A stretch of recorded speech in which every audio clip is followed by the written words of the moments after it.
Now, let's talk about methods in the composition API.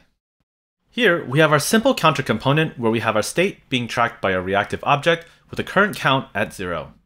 If we wanted to define a method that would increment the count, all we need to do is define a constant called incrementCount and assign it to a function where it will change the state.count by 1.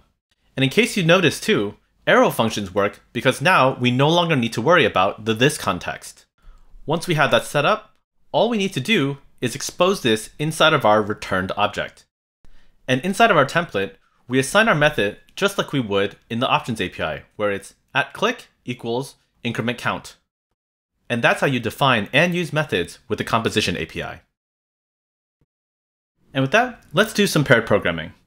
We'll start by checking out the methods begin branch. Let's open that up in VS Code. Let's go and open up app.view and resume our work. We'll go ahead and scroll down to our methods section down here, and let's start moving everything over. I'll start by copying it all over and cutting it. Let's go ahead and delete the methods section, and now we can paste everything. So let's go ahead and start updating our functions one by one. So update minigame should be a const, and here it will be an ID. And then we'll use the arrow function for that. And then let's go ahead and drop that in here. So now we need to expose update minigame. We'll go ahead and move our start game as well to an arrow function.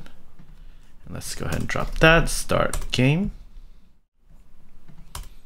Then we'll want to let the user restart the game. So once again, another const with the arrow function. Let's keep going. Let me just drop that in here. Restart game, comma. And then here we have our register selection, which will make a const as well. Make it a game ID with an arrow function. And when we save that, it should, let's make sure that no parentheses, great. And the only thing we need to do now is to update this context, which we're referring to, which since we're using the reactive object, it's just state.